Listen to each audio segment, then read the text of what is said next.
Okay. All right. Now we're going to work on, after you've finished A, B, or C, you literally go right into entering the bus. It starts with your loading doors. We're going to check our loading doors, make sure that the hinges are secure and the seals are in good condition. Make sure that the glass is clean, clear, no cracks, no breaks, no missing pangs, no illegal stickers or obstructions, which will make the vehicle unserviceable. We're making sure that it properly opens and closes from the outside of the bus. We'll test its operation during the light test. We're moving inwards. We're going to the stairwell. We're making sure that there's no damage or trip hazards. It's got its non-skid surface and all the screws are in place. We're checking the stairwell light. Make sure it's clean, clear, no cracks, no breaks, and no obstructions. We'll check its operation during the light test. Checking the handrail. Make sure it's securely mounted with screws in place and there's no sharp edges. We'll turn over to this side. We're checking the fire extinguisher. Making sure it's securely mounted in its proper bracket. It's an ABC type extinguisher. Making sure the gauge reaches full and a green tag is present and initialed and dated. We're checking our warning triangles, making sure there's a minimum of 3 and they're properly secured. Then we're stepping up.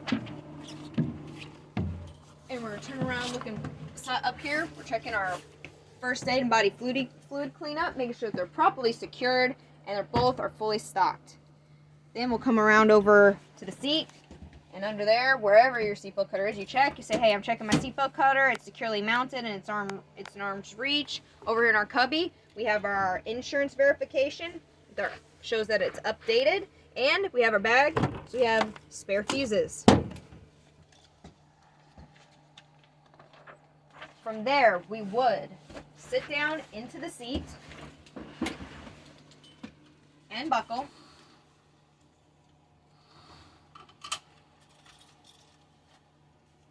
And from here, we will let the instructor know that we are doing our safety start. To do the safety start, we will we'll put our key into the on position. Make sure that our bus is in neutral. Make sure our brake is applied. Then we will start the bus.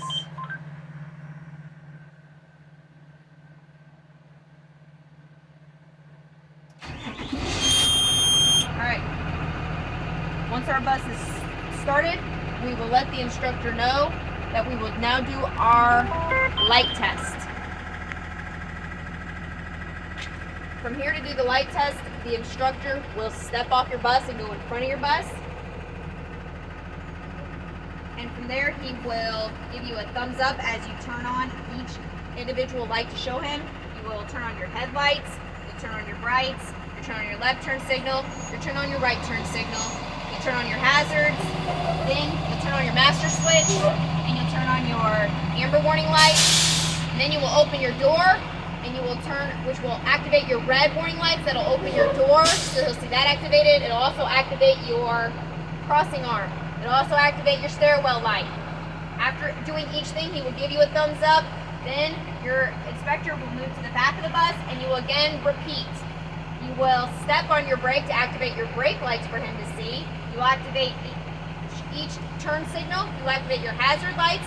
You again will activate your amber warning lights and you will activate your red warning lights. After a thumbs up for checking each light, he will then re-enter the bus.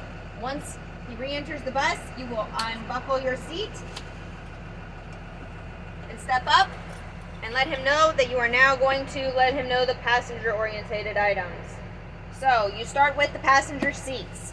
We are checking all the cushions that they're in good conditions, no signs of vandalism, and all the seat cushions are secured to the frames.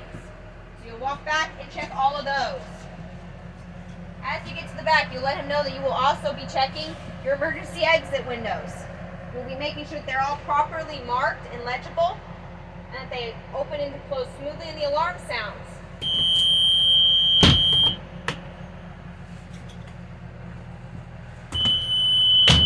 And we'll continue to check those as we're checking the seats on our way back.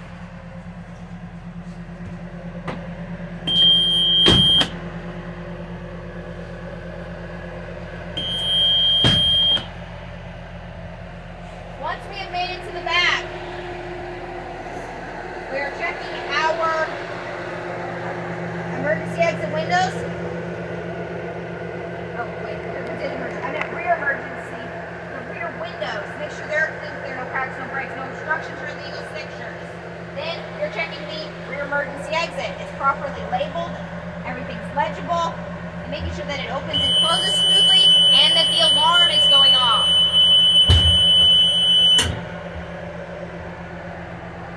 On the way back, we are checking the aisle, making sure it's on its non-skid surface, no damage or trip hazards, and the trim is tacked down, no missing screws. On the way back, we will now mention our roof emergency exits, that they're properly labeled and legible. I would let them know how they operate, which means we would turn the red handle to exit and push firmly on the red handle. Again, same with the one in the front. Once we have made our way back to the front of the bus, we will continue to finish the driver's compartment. First off, we're letting them know about our seat. We're going to tell them that it's securely mounted. The fabric covering is in good repair, no rips or tears. The seat is set to the proper height for the driver, and then we sit down and we tell them that we're checking our seat belt, making sure that it retracts, goes back in properly, it's got no tears, no damage, and buckles properly.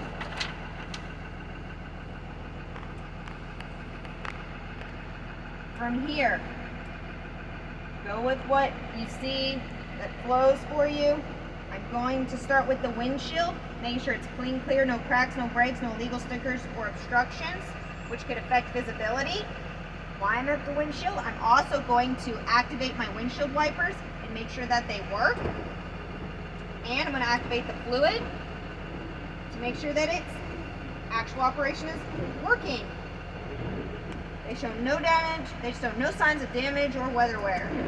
Turn those off. Now from the windshield, I'm going to work my way outward where I'm checking my mirrors. We're checking to make sure that they're adjusted properly, they're present and clean, they're clean, clear, no cracks, no breaks, no legal stickers or obstructions, and the visibility is good. From here, we're going to move down. We've gone outward, coming in to our steering wheel, making sure it has no damage, no excess play greater than 2 inches. We will let them know that we're checking the horn and honk it twice. Make sure you let them know I'm checking my horn. Then we're going to go over to our accessory switches and let them know how each of them work. These are all of my climate controls. These are more climate controls. Over here I have both my driver's fans. Over here I have my mirror heaters, I have my strobe light, I have my noise suppression. Here I have my cancel arm. I have my master switch. I have my amber warning lights button. Then I have all my interior lights. Then I have my door and my door button, which activates the warning lights. Then right here I have my 2 little components which do my mirror adjustment. Then moving this direction, I have my headlights. I have my panels dimmer, which controls the panel, how bright it is. Then I have my high idle button. Then we'll go over our gauges. We explain the normal operating specification for each gauge. We have our oil, which will stay between 25 and 75 psi. We have our water, which stays between 180 degrees and 210 degrees. We have our voltage, which is over here at electronical. It stays between 13 and 14 amps. I have our air gauges, our front and our rear, which stay between 120 and 130 psi. Our RPMs can be checked by revving the engine, and our speedometer will be checked during the 5 mile/per-hour pull-up test. At this time, you will let the examiner know that you're going to do the air brake leak test.